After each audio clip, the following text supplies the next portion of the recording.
All of a sudden, 5, 4, 3, 2, 1, and I'm on. So welcome again to another reading. This one requires a little bit of manipulation by me because, as I said, I have a wider audience.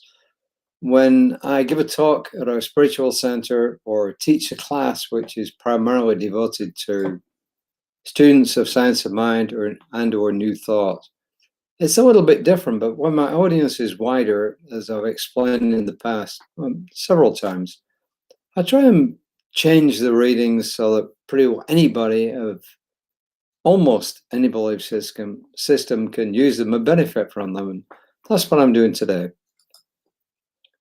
It says, give an hour a day. First quote is from Helen Keller. And this is really a surprising quote because of who she was. Everything has its wonders, even darkness and silence. And I learned, whatever state I may be in, therein to be content. And for somebody like Helen Keller to say that, well, that speaks volumes. Ernest Holmes in Effective Prayer says,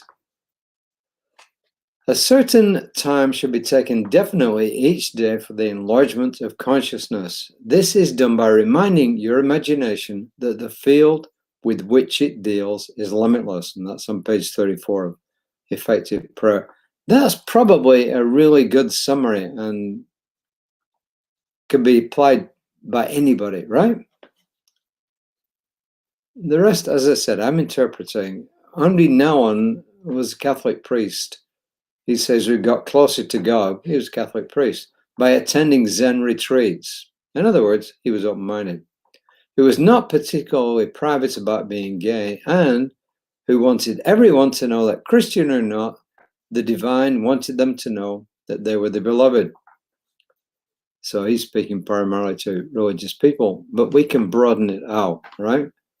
Nouwen faced challenges. He struggled with attachments that would leave him with deep fears and experiences of abandonment.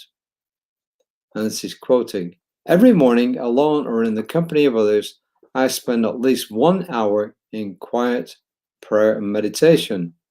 I say every morning, but there are exceptions. Fatigue, busyness, and preoccupation often serve as arguments for not praying, quote unquote. Yet this 1 hour a day with, he says God, I said the divine, spirit, the all, my life loses its coherence and I start experiencing my days as a series of random incidents and accidents rather than the divine appointments and encounters that they are. One day he met Mother Teresa. He began by laying out his issues and concerns to get advice from the future saint. She said only one thing to him. Well, when you spend an hour a day adoring your Lord and never do anything which you know to be wrong, you will be fine.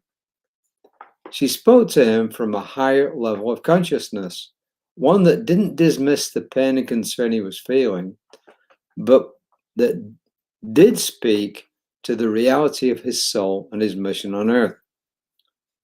What good advice for all of us. Let us try to give an hour a day to the divine, God, Spirit, the all, life. Try to do no harm and trust that we'll be okay. If you're a spiritual person, a religious person, then you're going to call this time prayer time. If you are not a religious person or a spiritual person, you're going to give it another name, and it's whatever name you choose. But the whole point is that when we spend a certain amount of time every day just putting aside the cares of the world and connecting with our own inner higher self, our own inner being, our own oneness with all it is, then we set that foundation for the rest of the day. And how you do it is up to you. There's lots and lots of ways. There's lots of ways to pray. There's lots of days to do meditation if you're not spiritual or religious. But the bottom line is to spend some time. Do I spend a full hour every morning doing this? No. Do I spend some time almost every single day of my life doing some meditation and some breathing?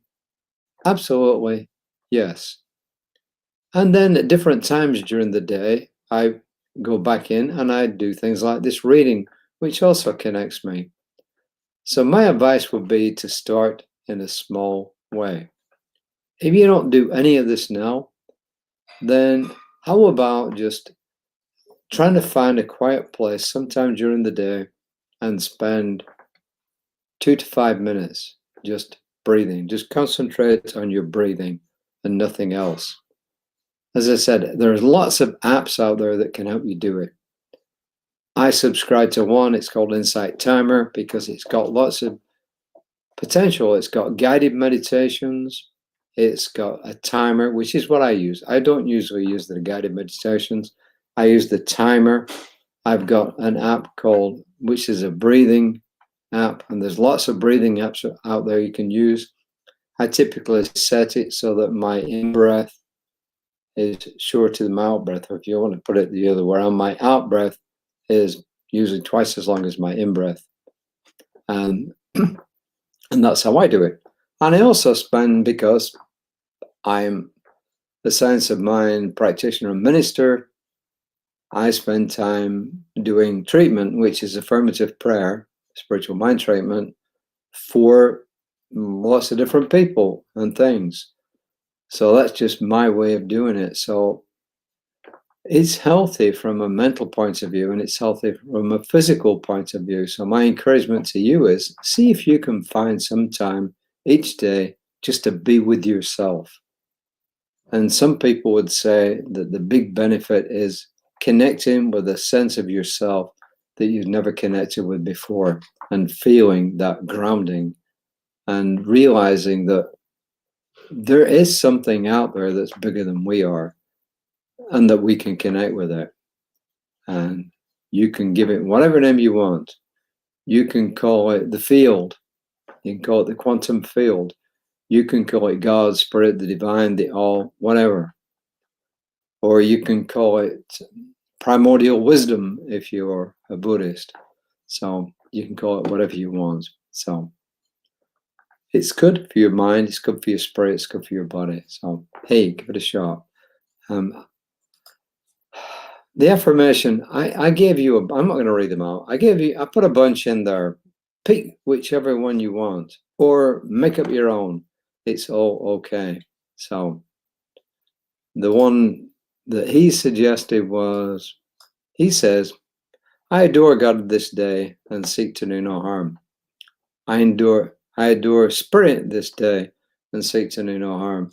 I acknowledge life itself this day and I seek to no harm.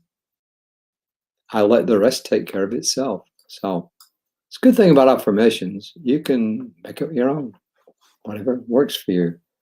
Just something to encourage you to continue doing this. That's all I've got for today.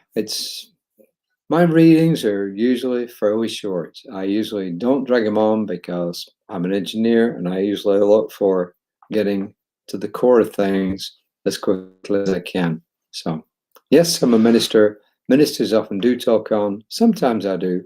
Most times I don't. Reverend Lisa will be on tomorrow morning.